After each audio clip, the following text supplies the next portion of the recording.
E aí, pessoal, beleza? Estamos chegando aqui para o nosso primeiro podcast em frente. É um prazer tê-los aqui conosco. Para essa jornada aí onde estaremos aprendendo sobre a palavra de Deus, estaremos trazendo aí conteúdo da melhor maneira possível para que você fique por dentro aí, para que você conheça mais do Senhor. Então esse aí é o nosso primeiro podcast. Nós também teremos o quadro aí de devocionais, tá? Você vai poder nos acompanhar, beleza?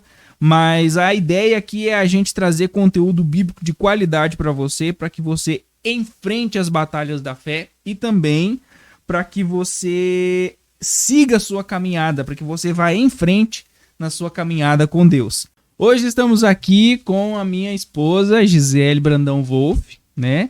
Ela vai estar se apresentando aí, falando a respeito das suas formações, e a gente então vai estar falando aí sobre um tema bacana, que é como manter um relacionamento com Deus. Meu nome é Gisele Brandão Wolff. E, né, como o Renan disse, nós estaremos hoje falando sobre a importância da palavra. Para vocês nos conhecerem um pouquinho, né, eu sou professor, eu trabalho hoje na rede municipal de ensino. A gente também teve o privilégio, né, de estarmos fazendo ali uma escola de estudos bíblicos na Jocum. Nós ficamos alguns anos como voluntários, né, missionários voluntários na Jocum. E ali cresceu, eu acho, em nós, uma vontade de aprofundar na palavra do Senhor, né, de conhecer mais a palavra. E desde então nós temos nos dedicado a isso, né? Na igreja nós lideramos a escola bíblica dominical e tem sido assim um desafio, porque levar as pessoas a se apaixonarem pela palavra, por mais que pareça algo natural, exige esforço.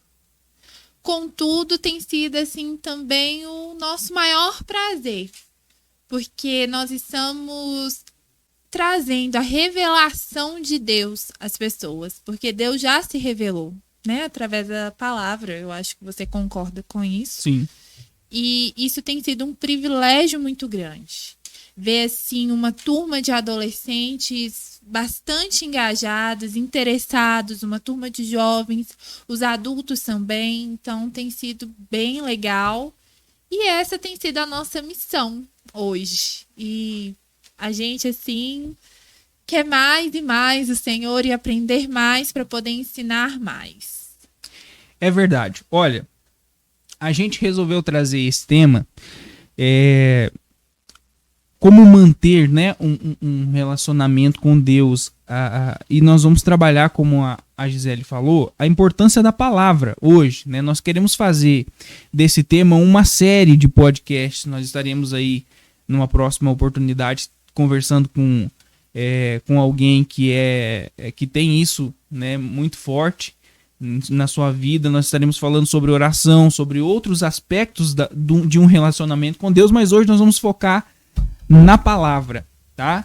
E talvez seja uma dificuldade sua, é uma dificuldade minha, eu já tenho alguma facilidade a mais nisso, mas é uma dificuldade minha. Algum tempo atrás era muito mais forte.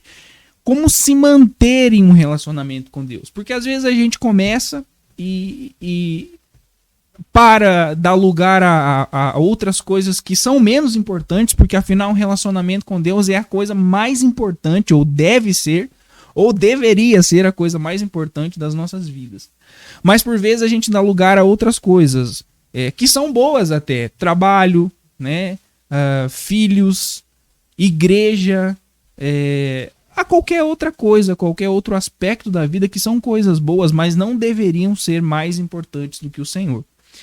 Então a gente resolveu trazer esse tema e a gente quer debater, quer discutir sobre ele. Tá, eu okay? acho importante, Renan, a gente ressaltar que, assim, às vezes a gente tem até um plano de leitura, né? Uma das coisas que nós propusemos da igreja na qual nós congregamos foi um plano de leitura bíblico. E um plano de leitura bíblica, ele se dá diariamente. Mas vai ter aquele dia que você ficou doente. Vai ter aquele dia que não deu para fazer aquela leitura. Aí você vai desistir? É um exemplo. Essa semana mesmo, lá em casa, estivemos os 3 doentes, né? Eu, o Renan e a nossa filha, que é pequenininha ainda. O que acontece? Não li a palavra, não tinha condições de ler. Só que o que eu não posso fazer, e eu acho que você vai concordar comigo, é estagnar. É tipo, nossa, falhei no meu plano de leitura. Agora não dá mais para eu ler a Bíblia esse ano. Não, você tem outros dias para dar seguimento a isso, né? A gente não pode desistir. Talvez você não vai levar, vamos supor que seu plano aí é de 1 ano. Você não vai levar 1 ano certinho, você vai levar 1 ano e 1 semana. Não tem problema. Mas o que a gente não pode fazer é desistir. Exato. Bom, a primeira pergunta que eu queria colocar na mesa para que a gente pudesse discutir é: por que é tão difícil, principalmente nos dias de hoje, por que é tão difícil a gente se manter em um relacionamento com Deus, a gente manter uma estabilidade nesse relacionamento com Deus? E ainda mais, quais são as distrações, ou seja, o que nos impede de que esse relacionamento com Deus ele aconteça? Eu posso falar assim por mim. Eu acho que um dos grandes problemas, assim, hoje, é a correria do dia a dia. É aquele negócio, eu vou deixar, daqui a pouco eu faço. Na hora que você vê, você já tá tão cansado que você foi pra cama e não parou 1 minuto pra falar com o Senhor naquele dia. Porque, assim, relacionamento com Deus, ele se dá a todo tempo. Mas eu acho que aqui a gente tá falando sobre um tempo exclusivo no nosso dia com o Senhor, certo? Certo. Então, assim, esse tempo exclusivo, eu acho que a correria do dia a dia tem nos atrapalhado. E às vezes nem porque a gente coloca assim, né? Eu tenho que trabalhar, eu tenho que cuidar da minha filha, eu tenho que cuidar do meu casamento. Mas será que durante todo esse dia eu não parei 1 minutinho e fui lá na minha rede social? Será que eu não parei 1 minutinho e fui lá ver aquela série na Netflix? Ou em outro stream, né? Não vou fazer propaganda. Geralmente a gente para essas coisas. Ou seja, por mais que a gente tenha desculpas, porque eu acho que são desculpas, para a gente não parar e ter aquele momento exclusivo com Deus, a gente tem tempo, porque a gente para entretenimento. E não que o entretenimento não seja importante, ele é importante, mas ele não é a prioridade. Então eu acho assim que um grande problema é que muitas vezes nós colocamos Deus num segundo lugar. A gente canta, a gente ora, a gente fala que ele é o centro das nossas vidas, mas na prática diária, às vezes a gente coloca ele em segundo lugar. E isso, assim, é muito grave. Porque é a hora que o alerta, né, acendeu ali a luz amarela. É a hora que a gente tem que ter atenção. Se eu tô tendo dias que eu não consigo parar para estar com o Senhor, que é a pessoa mais importante da minha vida, então eu preciso parar, eu preciso refletir, eu preciso pensar, eu preciso ver o que eu tenho que abandonar, o que está ocupando o lugar do Senhor na minha vida. Parece assim ser muito extremista, né? Mas a verdade é que quando eu amo de fato alguém, eu quero passar tempo com esse alguém, né? Quando a gente namorava, a gente queria estar junto. Cidades diferentes, mas mesmo assim, qualquer tempo que sobrava, trocava uma mensagem, ligava. Se sobrava um tempo maior, viajava de uma cidade para outra. Por quê? Porque a gente se colocou como prioridade. A gente se amou. Né? Eu fui lá no Rio Grande do Sul atrás dessa moça aqui, viu, gente? Eu morava no Paraná, eu fui lá no Rio Grande do Sul atrás dessa moça aqui. Pior que foi. Então, assim, porque a gente era prioridade. Nós nos amávamos, né? Continuamos nos amando, claro. Sim, claro. Mas, assim, então o Senhor, que a gente ama tanto, que a gente diz que é tudo na nossa vida, como que a gente não acha esse tempo? Esse tempo existe. É verdade. E eu vejo, eu sei que para os dias de hoje, é por isso que eu até coloquei na pergunta, para os dias de hoje, é um pouco difícil a gente colocar isso como uma prioridade, mas quando você vê na palavra de Deus, a questão do devocional, a questão da busca pelo Senhor, ela sempre vem primeiro. Então, o ideal é que nós conseguíssemos fazer isso antes de tudo. Porque a verdade é que quando a gente quer muito algo, a gente sempre dá um jeito. A gente sempre dá um jeito. Então, o ideal é que isso fosse feito pela manhã. O ideal é que isso fosse feito antes de tudo. O ideal é que, se eu vou sair para a batalha, eu já saia armado. Eu já saia com as ferramentas que eu preciso, com as armas que eu preciso. Se eu vou trabalhar, se você é pedreiro, você não vai para sua obra sem uma colher de pedreiro, sem sei lá, uma enxada, né, para bater a massa ali. Você tem as suas ferramentas, né? E se você entende que você tem ali uma batalha espiritual, que você vai se colocar em situações no seu dia a dia em que você vai precisar da presença de Deus para resolver, então o mais correto é que a gente já saísse de casa munidos, né, de uma palavra, munidos de oração, com a cobertura de Deus sobre as nossas vidas. Sabe uma coisa que tem me ajudado muito? A leitura, o devocional ali, escrito, a leitura, eu tento a fazer mais no fim do dia. Porque para mim é um tempo melhor. É um tempo onde eu já consegui organizar ali com a Cecília e tal. Fica melhor. Porém, de manhã, eu tô no carro sozinha. Então, o que eu faço? Eu coloco ali uma pregação, um podcast, algo que vai me edificar naquele dia. Algo que vai me alimentar naquele dia. E ali os 40 minutos que eu faço de percurso de casa até o trabalho, eu vou me alimentando daquela palavra. Eu vou conversando com o Senhor, porque eu tô sozinha no carro. E é até bom, porque eu já fico mais calma também no volante. Então, assim, às vezes a pessoa vai levantar ali 4 horas da manhã, 5 horas da manhã, levantar meia hora antes é um sacrifício grande. Sim. Então, assim, é difícil falar pra pessoa, não, antes de você fazer qualquer coisa, é complicado. Às vezes você já levanta, assim, naquele escovei dente, pentei o cabelo e fui embora. Certo. Mas a gente consegue se programar, achar essas brechas no nosso dia, sabe? Então, assim, é muito importante. É claro que aquela pregação que eu tô ouvindo, indo trabalhar, não substitui a eu ir lá na palavra buscar o Senhor. Eu preciso achar um tempo também para isso. Mas talvez uma boa maneira de começar é isso. Tem gente que é muito musical, né? Você é muito musical. Você gosta, o louvor fala muito com você, é uma forma de você falar com o Senhor. Eu já não sou tanto musical, né? Sou bem desafinada, não tenho essa intimidade com a música. Mas o que acontece? Talvez a pessoa seja igual a você, né? Que ela, numa palavra, ela vai se distrair, talvez ela não vai conseguir prestar atenção enquanto ela faz outra coisa. Mas através de um louvor, ela vai se conectar com o Senhor. Faça isso. Cante louvores, ouça louvores ali pela manhã, nesse seu percurso, para onde quer que você esteja indo.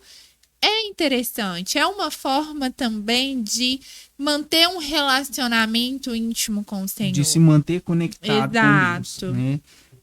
Eu acho muito interessante o versículo de Tiago, capítulo 1, dos versículos 5 a 8. Ele vai dizer assim: se porém algum de vós necessita de sabedoria, peça a Deus, que a todos dá liberalmente, e nada lhes impropera, e ser-lhe-á concedida. Peça, porém, com fé e nada duvidando, pois o que duvida é semelhante à onda do mar, impelida e agitada pelo vento. Agora olha o versículo 7, ele diz assim, ó: não suponha esse homem. Qual homem? O homem esse que é semelhante à onda do mar, né? Esse que o versículo anterior colocou como semelhante à onda do mar, que ora é agitada pelo vento ou ora ela não existe, ela está calma, né? Ou seja, é inconstante. né? Então, o versículo 7 diz: não suponha esse homem que alcançará do Senhor alguma coisa. Homem de ânimo dobre, inconstante em todos os seus caminhos. Então, esse versículo ele vai falar justamente a respeito disso, a respeito da inconstância diante de Deus. Alguém que ora está, ora não está. Ora está perto, ora está longe. Ora busca a Deus, no momento da dificuldade busca a Deus, e quando está tudo bem se esquece de Deus. Né? Então, tudo que nós já falamos até aqui se resume em seja constante diante de Deus. As pessoas hoje têm uma vida cheia, né? Tem uma vida onde as necessidades elas exigem muito tempo de trabalho, enfim. Mas não se esqueça de Deus. Faça como a Gisele falou aqui. Quando você estiver ali indo para o seu trabalho de carro, ouça louvores, ouça pregações. Se você vai de bicicleta, igual eu muitas vezes vou de bicicleta, eu tenho meu foninho de ouvido lá, eu vou ouvindo louvores. Coloque Deus na sua rotina, coloque Deus na sua vida. Não deixe que a loucura do dia a dia, que as necessidades tomem o lugar de Deus, até porque Deus é quem supre as nossas necessidades, né? Não perder as oportunidades, né? Eu acho que durante o nosso dia nós temos muita oportunidade de estar com Deus, graças a Deus, né? A gente vive assim num país livre, um país onde nós podemos professar nossa fé sem sermos perseguidos. Então, assim, precisamos aproveitar disso. Né, eu tava ouvindo aí essa semana alguns podcasts falando sobre a igreja perseguida. Então, tipo, se a gente parar para pensar que tem pessoas que põem a vida em risco para ter aquilo que a gente tem, assim, com tanta facilidade. Liberdade. Exato. Sabe? É algo, assim, pra gente pensar ainda mais. Porque o relacionamento com Deus, ele não tem que ser trabalhoso. Ele tem que fluir. É um relacionamento. Ele tem que ser prazeroso. Ele tem que ser prazeroso, ele tem que ser natural, né? Só que, é claro, às vezes o difícil é começar. Eu não quero ler a palavra, eu tô desanimado, mas começa. Na hora que você começar, você vai querer mais. Eu não quero orar, eu não sei nem que palavra, mas aí na hora que você começar a falar, você vai falar mais. Então, assim, eu acho que o difícil é o começar. Na hora que começa, flui. Porque você tá com alguém que é do seu íntimo. O Senhor é um Deus de perto, ele não é um Deus de longe, ele é um Deus acessível. Sim. Ele é Senhor, mas ele é acessível aos seus servos. E isso, assim, é tremendo, né? Então, a gente tem que parar de ficar dando desculpa, eu acredito. E é claro, quando eu falo a gente, é a gente mesmo. Porque tem dias que, pra mim, é complicado. Mas eu percebo que o problema sou eu. E eu preciso, então, buscar em mim, né? Esse problema e tentar mudá-lo, né? O arrepender, é pegar um caminho diferente, é voltar onde eu caí e pegar um novo trajeto que vai me levar ao meu alvo. Certo. Eu gosto muito eu queria trazer um outro conceito. Eu gosto muito da ideia dos altares, né? Provavelmente, talvez você já ouviu falar sobre isso. A ideia do altar íntimo e do altar público. E a gente tem isso muito baseado no Sermão da Montanha, ou num trecho do Sermão da Montanha, né? Onde Jesus ele vai falar a respeito de quando você for orar, entra no seu quarto, fecha a sua porta, busque o seu Deus em secreto, e o seu Deus em secreto os recompensará. E aí ele bate nos fariseus, né? Ele vai dizer assim, não sejam como os fariseus, né, que vão lá nas praças e levantam as suas vozes em orações e falam muitas palavras, porque eles então já receberam a sua recompensa. É interessante que Jesus aqui ele não está propondo que você fique sem recompensa. Eu trouxe esse ensinamento para o meu coração, né? Porque a gente como ser humano, a gente tem uma necessidade de reconhecimento, né? Eu não sei você, mas eu gosto quando as pessoas me elogiam, eu gosto quando as pessoas falam bem de mim. Eu acredito que você também goste, né? É horrível quando as pessoas falam mal de você, né? É horrível quando as pessoas te criticam para te destruir, né? E Jesus, ele não está propondo aqui que você fique sem recompensa, ele está propondo que você ganhe a melhor das recompensas, que é o seu Pai, é o seu Deus que te vem em secreto, te recompensará. Então eu queria que você falasse um pouquinho sobre essa ideia do altar íntimo e do altar público também. O altar íntimo e o público. Sempre me remeto a Josué atravessando o Jordão. Porque assim, quando fala altar íntimo e público, é a imagem que vem na minha cabeça. Porque quando, né, ali o povo tá saindo do deserto para entrar na terra prometida, eles têm que atravessar o Jordão. E ali Deus manda Josué fazer um altar de pedras no meio do Jordão. Só que a gente tem que pensar o quê? O Jordão é um rio que foi aberto igual o Mar Vermelho para o povo passar. Sim. Então, fazer um altar de pedras no meio do Jordão, a gente pode se perguntar assim, mas quando a água voltar para o seu curso normal, as pedras não vão mais ninguém aparecer. Vai ver. Aí é o nosso altar íntimo. É aquilo que você faz que só Deus vê. É aquilo que Deus encobre. É sua intimidade com o Senhor. Ela não é para ninguém. Ela não é... É só sua e de Deus. Só que quando ele chega na terra firme, Deus manda fazer outro altar. E ali é um altar que as pessoas vão ver. Vão ver. E um precede o outro. Eu entendo que a gente tem que criar raiz em Deus. Que a gente tem que aprofundar relacionamento com o Senhor. E depois, né, essa questão do Deus te recompensará. Né? Primeiro você entra no seu quarto, você fecha a sua porta. E depois Deus vai te recompensar. Então, assim, uma pessoa assim que eu conheço, que me liderou, me discipulou durante um tempo, ele me fez perceber, ele me fez a seguinte pergunta. Quando você viu ali o maremoto, né? A gente estava esses dias até relembrando ali o que aconteceu na Tailândia em 2004, eu acho 2004, que teve aquele terremoto terrível. O que ficou nas imagens depois que passou? Foi um tsunami, não foi? Foi um tsunami. Isso. O que você viu depois, né? O que restou de pé?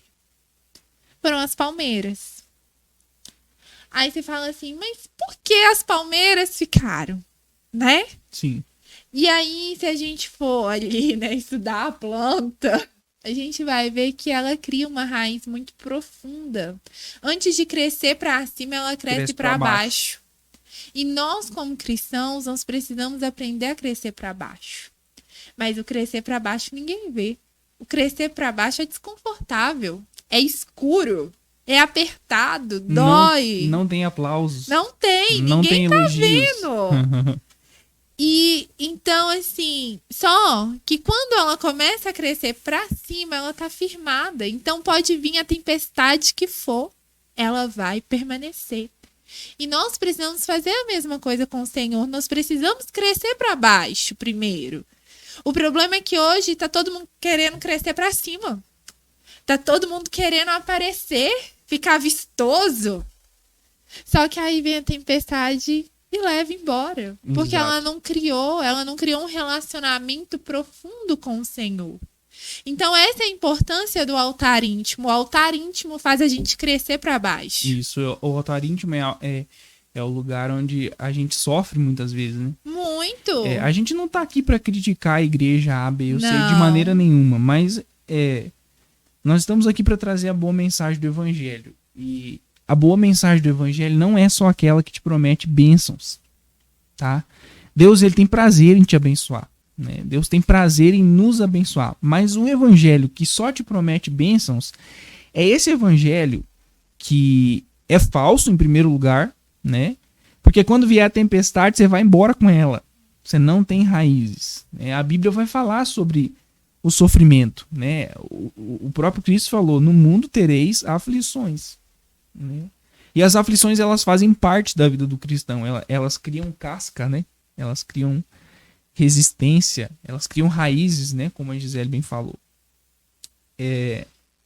Então, no seu dia a dia, no seu relacionamento com Deus, busque criar raízes, né? Busque ter profundidade, busque ter propriedade, né? Busque ter, assim, intimidade de fato com o seu Deus, né? Porque aí os problemas da vida virão, mas eles não te derrubarão, com certeza. A casa é construída na rocha e na areia. Isso. As duas passam pelos mesmos problemas, né? A mesma tempestade que assola uma, assola a outra. A diferença é que uma cai e a outra não. Exato. Em que elas estão firmadas, né? Então, que o nosso fundamento seja a pedra angular, que seja Jesus Cristo. E ele vai ser à medida que eu me relaciono com ele. Isso. Olha, dentro do como, né? Como a gente pode conseguir ser constante em um relacionamento com Deus, eu queria propor que a gente debatesse sobre a importância da palavra no aspecto da comunidade, né, no aspecto eclesiástico, e também que a gente debatesse sobre a importância da palavra na vida pessoal, né, no relacionamento íntimo. Para a gente falar sobre a importância da palavra na vida da igreja, eu queria lembrar, eu estava me lembrando, né, ao montar aqui a minha colinha aqui, ao montar aqui a estrutura de como a gente trabalharia esse podcast, eu estava me lembrando do meu curso teológico, né? Eu formei no curso teológico da igreja a qual eu congrego, que é o SBNJ, né? O Seminário Batista Nova Jerusalém.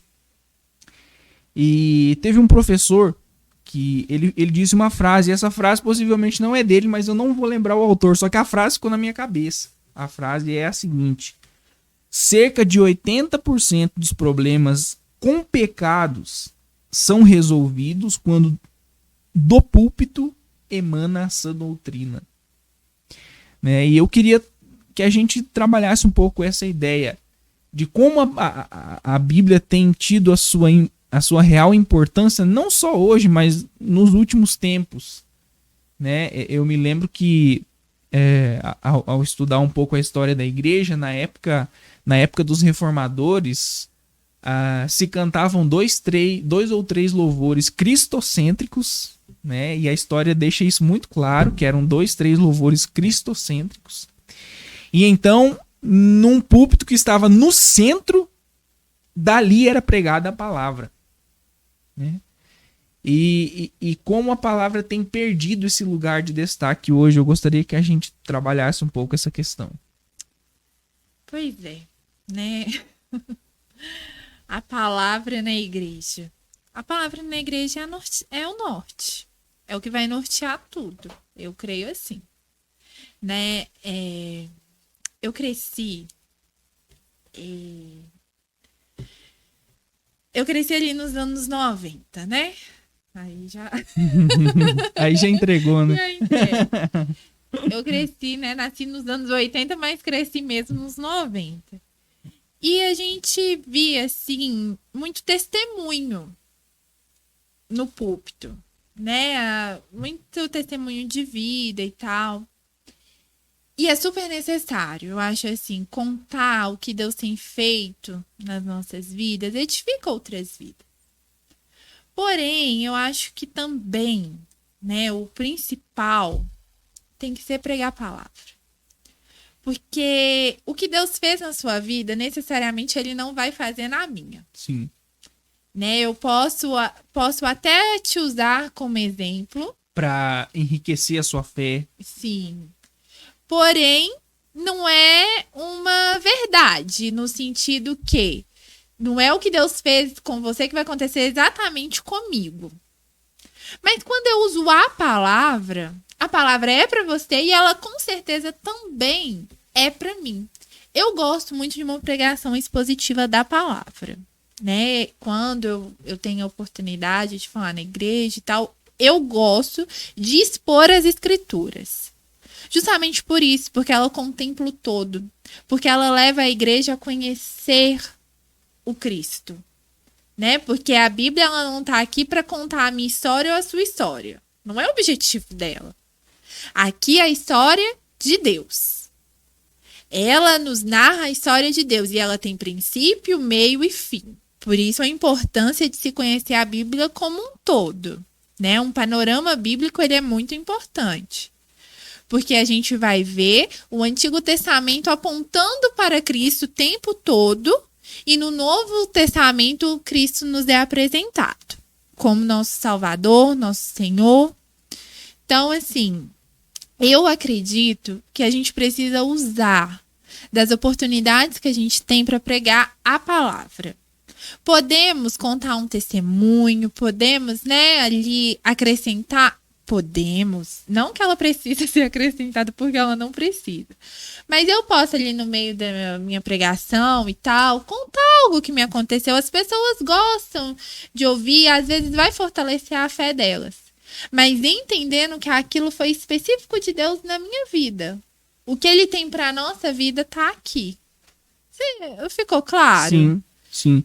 É a ideia de que o testemunho ele é algo secundário, né? O testemunho ele é algo secundário, é uma experiência que é pessoal, né? E no púlpito a palavra ela deve ser disponibilizada a todos como uma comunidade, como algo que vem para gerar crescimento, né? E eu falo isso também no sentido de que há um boom hoje, há um boom muito grande de mensagens que estão sendo, ainda mais com a facilidade das redes sociais, você tem mensagens hoje no YouTube que não tem embasamento bíblico nenhum. Né? Vira heresia, né? É uma mensagem onde Cristo não é o centro. É uma mensagem fraca de teologia. É por isso que... essa é uma opinião minha, tá, gente? É uma opinião pessoal minha. Assim como para todas as outras profissões, para todos os outros chamados, para todas as outras vocações, é necessário preparo. Aquele que prega a palavra precisa estudar. Aquele que prega a palavra precisa conhecer pelo menos algo que é básico de teologia. E aquele que estuda precisa ser como Gibereia. Porque Paulo elogia, né, o Gibereia. Por quê? Porque eles ouviam a palavra que ele pregava e iam consultar para ver se estava correto. Sim. Porque às vezes também a gente vai no culto, recebe a palavra e tem ela como verdade e a gente não aprofunda no relacionamento com Deus para descobrir se aquilo realmente faz parte da palavra do Senhor, né? E assim, eu fico pensando, a teologia da prosperidade mesmo, que foi aí o boom do século, vamos pôr assim. Sim. Ela é muito perigosa, Sim. mas ela é confortável aos ouvidos. Ela é muito confortável. Afaga, né? Deus, sirva ao Senhor e você receberá. Né? Então, assim, a gente precisa tomar cuidado com isso. Então, quando a gente também está ouvindo a palavra, nós precisamos ir ao Senhor após ouvir essa palavra. Aprofundar nesse relacionamento e falar, Deus, olha, eu ouvi isso e isso. Senhor, por favor, fala comigo. Me mostra, me explica. Ele tá ali, sabe? Eu acho que nós temos um privilégio. Nós lemos um livro onde o autor, né, o inspirador deste livro, ele tá do nosso lado. Imagina você ler um best-seller e no outro dia ou no mesmo dia encontrar o autor. Gente, o que você vai fazer? Você vai ficar lá e tipo, eu não sei se eu falo. Claro que não. Você vai falar, não, me fala aí como foi isso. Né? O que te inspirou? Você vai tentar sugar o máximo. Então, a gente pode sugar o máximo do Senhor, que eu acho muito importante. Esse é um... A gente colocou o nome do nosso podcast de Em Frente. Esse é um dos nossos objetivos aqui também, né? Enfrentar, né? confrontar as falsas doutrinas. Como? Brigando? Não. Não é brigando, não é citando o nome de igreja, não é citando o nome de pessoas. É simplesmente apresentando aquilo que é a boa doutrina, aquilo que é a sã doutrina. Ah, porque nós detemos a sã doutrina? Não, porque a Bíblia é a sã doutrina e ela tem uma interpretação só. Né? A Bíblia não possui várias interpretações, ela tem uma só. Né? E a gente vai buscar de todas as maneiras trazer pessoas aqui, né, que a gente conhece o conteúdo que tem, né, para que você tenha acesso a um bom conteúdo bíblico aqui no nosso podcast. E falar nisso, né, falando em interpretação, ainda aí com a Bíblia para a igreja, é uma das coisas que a gente precisa tomar muito cuidado quando a gente aplica um texto antes de interpretar esse texto. É uma das coisas perigo. Que a gente trabalha muito na escola, né? Na escola dominical, a gente sempre fala muito isso. Não aplique um texto antes de interpretá-lo. Porque é aí que surgem as heresias, né? Então, tá aí, talvez, o perigo de uma pregação totalmente aplicativa. Ela precisa antes trazer uma interpretação. Porque a gente precisa entender que esse texto, ele foi escrito em determinada época. Deus usou determinada pessoa para transmitir aquilo. Para um determinado público. Um determinado público que tinha uma determinada cultura. Sim. Então, assim, a gente precisa entender essas nuances da palavra para depois aplicar. Aí a gente pode usar aquele exemplo que você gosta muito do soldado. Quando, né, vira e fala, você e sua casa servirão... Como é que sim. Eu esqueci o versículo. É porque é o seguinte, eu não vou lembrar a referência bíblica agora também não, mas é em Atos, né? Isso. Em Atos, quando Pedro e Tiago, se eu não me engano, eles estão presos ali, depois de terem pregado a palavra, eles estão presos e acontece um milagre, né? O Senhor os liberta milagrosamente. E eles não fogem, eles ficam ali no acontecimento. E eles chegam para aquele soldado e eles falam assim, ó, crê no Senhor Jesus e será salvo tu e tua casa. Aí a questão é, nós podemos olhar para esse texto. Aqui, ó, eu achei. Achou? Então na lê pra nós. verdade é o Paulo e o Silas, né? Então eu já troquei os personagens tudo aí. Lá em Atos 16, 27. O carcereiro despertou do sono e, vendo abertas as portas do cárcere, puxando-o da espada, ia suicidar-se, supondo que os presos tivessem fugido.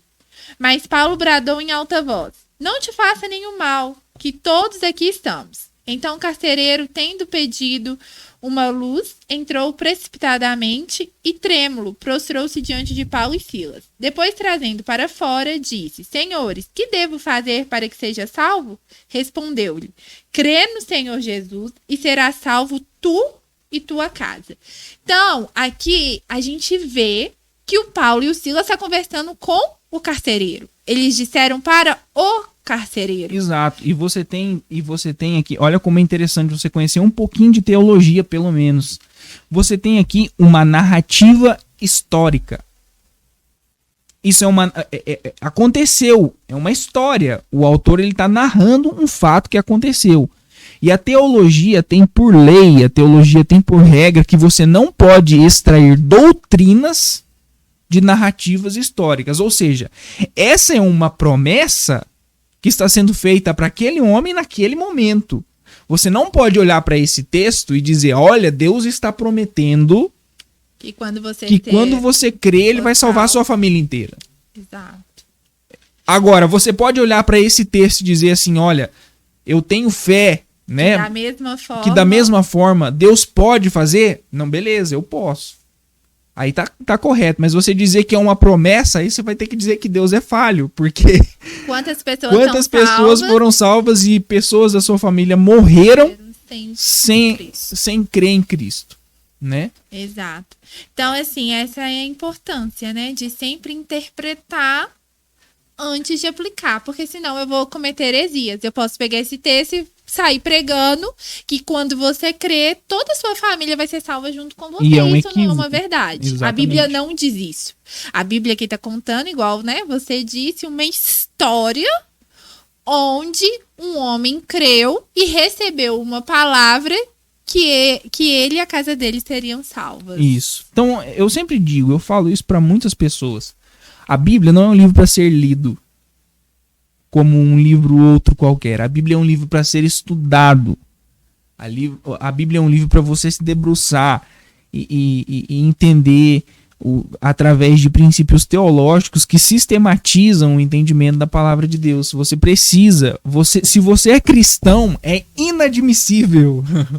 É inadmissível que você não conheça as Sagradas Escrituras, ou pelo menos não se dedique a conhecê-la. Porque a gente acha que, né, sempre tem algo a mais pra conhecer. O fato é que ninguém nunca vai conhecer tudo, mas é necessário uma dedicação. Vamos andar aqui? Vamos. A gente poderia falar muitas coisas, né? Mas agora eu queria tratar da importância da palavra no âmbito do relacionamento íntimo com Deus, aquele relacionamento que nós temos lá no quarto, né? Na intimidade. Eu queria falar duas frases para que a gente pudesse, né, ter aí uma ideia de como começar a falar sobre isso. A primeira delas, ela está baseada naquilo que o alemão Tomás de Kempis, que foi um monge católico e escritor, ele disse assim, ó, meditação é amizade familiar com Jesus Cristo. Né? Aqui nós podemos falar sobre meditação. Olha que profundo. Nessa frase, segundo Richard Foster, né, que foi da onde eu extraí esse conteúdo, essa parte aqui, Richard Foster, o livro é Celebração da Disciplina, Celebração da Disciplina, né? Ele vai dizer assim, que nessa fala, a onipresença. Vamos lá, vamos recapitular aqui. Nessa fala, segundo Richard Foster, a onipresença de Cristo deixa de ser um dogma teológico e ela passa a ser uma realidade radiante. Nesse conceito, as falas, ele anda comigo, ele conversa comigo, deixam de ser jargões religiosos. Então a ideia de que meditação é amizade familiar com Jesus Cristo torna a onipresença de Cristo real. Ela deixa de ser simplesmente um conceito teológico e passa a ser real nas nossas vidas. E a segunda frase é também de um alemão, ele foi um mártir luterano, ele chama-se Dietrich Bonhoeffer, e ele, ao ser questionado sobre os motivos pelos quais ele meditava, ele disse, porque eu sou cristão. Simples. Simples assim, eu medito. E quando a gente fala de meditação, não é aquele modelo oriental de meditação, né? É um devocional. É uma devocional, é aquele momento de você parar para ouvir trazer Deus. A mente para o seu coração, né? Você parar para ouvir Deus na intimidade. Então, ele disse, porque eu sou cristão, eu me conecto com Deus, eu tenho intimidade com Deus. Assim, eu cresci, né, na igreja. Eu cresci assim, né? Minha mãe me ensinou desde pequena a orar, a ler a Bíblia. Eu lembro, eu tinha 6 anos quando eu fui alfabetizada. Então eu ganhei minha primeira Bíblia da criança. E eu li essa Bíblia toda, né? Aquela Bíblia ilustrada, bonitinha. E assim, eu conhecia as histórias, né, da Bíblia. Então, desde criança eu fui incentivada, principalmente pela minha mãe, né, minha avó também. Minha avó, eu lembro que eu chegava lá na casa dela cedinho e ela tava no sofá lendo a Bíblia, de letra grande.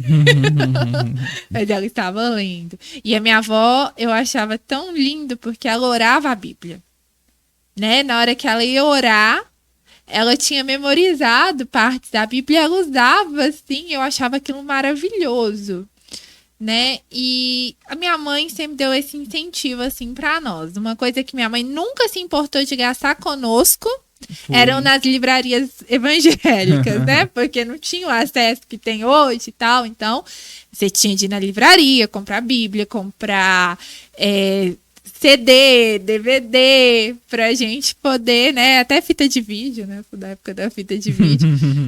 E minha mãe nunca se importou. Eu lembro que eu tinha um dentista que era no Barreiro, né? Que é em Belo Horizonte. Aqui nós estamos em Betim. lá no Barreiro. E eu gostava de ir ao dentista. Eu era criança que gostava de ir ao dentista. Por quê? Porque todo mês eu ia fazer ali a manutenção do aparelho, eu usei aparelho dentário. Então, todo mês eu ia fazer a manutenção, a gente passava na livraria. E aquilo ali eu ganhava meu dia, porque eu chegava lá, minha mãe deixava escolher. Eu acho que é por isso alguma que você gostava coisa. de ir no dentista, né? Porque, vamos lá, não é muito bom. Justamente por Não, isso. vá ao dentista. Mas, né? Não, eu amava. Porque a gente poderia ir pra livraria depois. E assim, eu tive várias bíblias. Bíblia da criança, Bíblia do adolescente, Bíblia do pré-adolescente. A minha mãe, assim, e fazia aquele devocional no lar também, né? Um cultinho no lar. Aí eu, minha irmã, né? Meu irmão é bem mais novo, então ele ainda não existia. A gente reunia lá à noite, meu pai trabalhava de madrugada. Aí ia eu, minha mãe e minha irmã. Uma pregava, a outra cantava e a outra orava. A gente fazia o culto. Era um momento assim ímpar. Eu nunca fiquei com louvor, nunca entendi por quê. Mas Eu sei por quê. elas não deixavam o louvor pra mim, era minha irmã. Então, Como cantora, você é uma ótima professora. né? Então, assim, eu sempre fui instruída a ter esses momentos com o Senhor em casa, né? Só que isso veio se tornar mesmo algo mais concreto, digamos assim, quando eu entrei ali na adolescência, sabe? Eu nem sabia direito o que era um devocional, mas eu sempre gostei muito de escrever, sempre gostei muito de ler. Então eu li ali um trecho da Bíblia e depois eu escrevi uma oração no meu caderno. E isso foi interessante porque quando eu tava com 20 e poucos anos, eu fui pra Jocum. E na Jocum, né, como você sabe, a gente tem um momento exclusivo devocional. Que é pra meditação. Sim. Que era de 1 hora, né? Quando a gente levantava ali umas 6 horas. Então, de 7 às 8, a gente fazia o devocional. Cada um ia para um canto da base missionária com sua Bíblia e seu caderninho. E a gente escrevia. Então, assim, para mim não foi difícil, porque eu já tinha, de certa forma, sem ser sistematizado, mas eu tinha o hábito de fazer mais ou menos isso. E é algo que eu trago pra minha vida até hoje. Sim. Porque, assim, o caderninho devocional eu acho muito bacana, porque às vezes você volta àquilo e você lembra de palavras que Deus ministrou ao seu coração. Essa semana eu tava dando aula e a gente estava estudando o livro de Jeremias, e a minha aplicação em Jeremias, lá em 2016, ela está se realizando hoje. Então, assim, eu vi o cuidado de Deus, né? Como Deus plantou uma semente no meu coração e ela demorou um tempo para florescer, mas ela está florescendo. Então, assim, essa vida devocional é isso, é essa intimidade conservada no dia a dia e que se começa na infância, né? Nós somos pais, então eu acho que nós temos o dever de ensinar, né, para nossa filha, para Cecília, que Deus, ele tá ali com ela todos os dias e ela precisa ter esse momento. No tempo, do jeito dela. É claro que ela não vai fazer um devocional como eu faço. Sim. Né? Mas ela vai ali no tempinho dela, ela vai conhecendo e se aprofundando no Senhor. Então, assim, quem tem filhos, né? Quem tem crianças em casa, é bom que incentive. E um grande incentivo é o exemplo. Eu estudei num colégio que o slogan era: o melhor ensino é o exemplo. E de fato é. Eu acho que o nosso melhor ensino é através do exemplo, né? Principalmente ali para os nossos filhos e tal. E se eu já estou numa fase madura, eu nunca tive esse contato com a palavra, nunca é tarde para ter. Nós precisamos ter, né? Deus, ele já está revelado aqui, ele contou a história dele para nós. E se eu amo tanto esse Deus que eu quero conhecer essa história. Eu não posso passar dessa vida sem conhecer essa história. E uma leitura não é suficiente, né? A gente se relaciona com a palavra de várias maneiras, né? A gente pode ler, como a gente lê um livro corrido, né? O que a gente chama de leitura bíblica. A gente pode meditar, que é quando, ou, né, esse momento devocional que a gente está tratando aqui é quando eu extraio uma pequena parte ali da palavra e reflito o que Deus está me ensinando aqui, como que eu posso aplicar isso na minha vida, né? Qual mudança isso vai gerar em mim? E também eu posso usar dessa palavra para estudar, que aí eu vou me aprofundar, eu vou conhecer o Senhor. Então, assim, eu acho interessante porque uma coisa não anula a outra. Eu não posso pegar a palavra e simplesmente lê-la. Como eu não posso simplesmente ver a palavra como um objeto de estudo, né? Ela precisa também ser o meu devocional. Sim. Ela precisa ter uma aplicação prática na minha vida que vai modificar a minha vida. A gente pode cair naquela de sermos profissionais da pregação. E é um erro. É um erro. Porque eu posso estudar um livro de história e dar uma excelente aula. Sim. Sem mudar nada na minha vida. Sim. A gente precisa pregar... Né? A gente precisa pregar o que vive, né? Às vezes a gente prega e não... Acaba que naquele momento você não está vivendo 100% daquilo, mas pelo menos está tentando buscar a viver aquilo. Né? Eu não prego aquilo sempre que eu já consegui. Às vezes é aquilo que eu tô batalhando todos os dias. É aquilo que é um desafio para mim. Porque o meu desafio pode ser o seu. Mas a gente tá ali, estudando a palavra juntos. Então, assim, eu creio que a palavra, o objetivo final dela é a aplicação. Né? Se eu estudar, eu tenho que aplicar o que eu estudei na minha vida. Com certeza. Quando eu leio, eu tenho que aplicar a minha leitura na minha vida. Quando eu faço meu devocional, eu preciso aplicá-lo. Então, assim, o final de tudo é a aplicação, é aquela transformação, é parar de fato para ouvir o Senhor, né? Quando a gente está nesse momento ali com Deus, porque, né? Você viu, eu falo muito, você sabe que eu falo muito.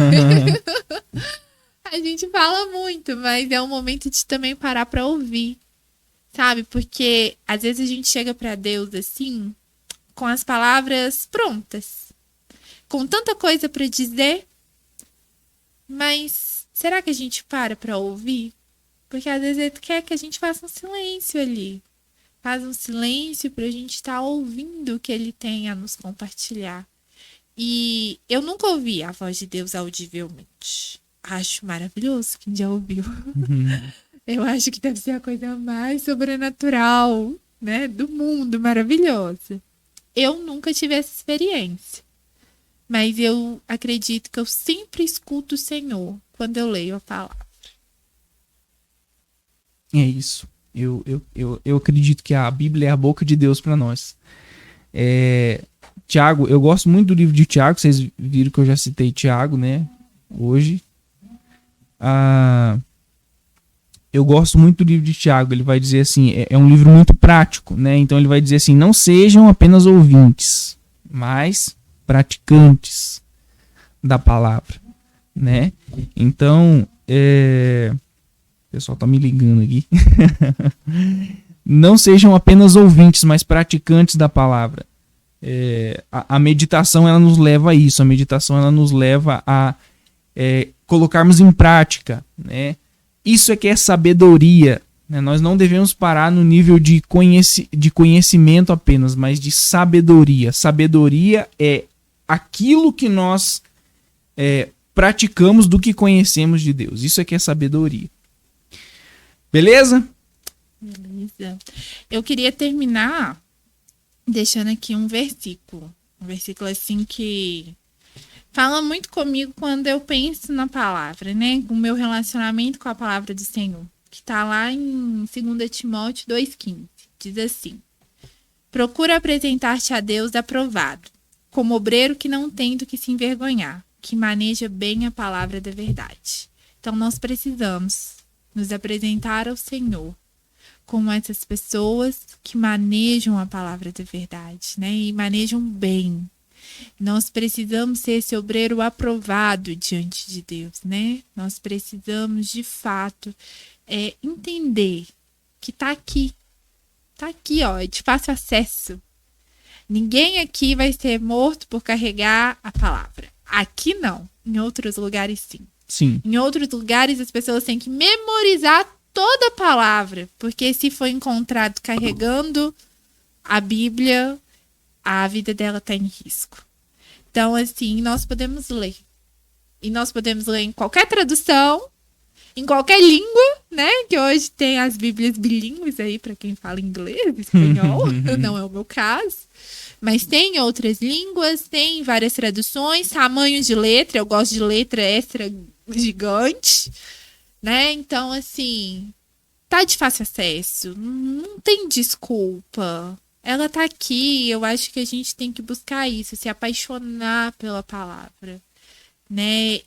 O meu objetivo de vida é esse, né? Me tornar uma pessoa apaixonada pela palavra e levar outras pessoas a se apaixonarem também.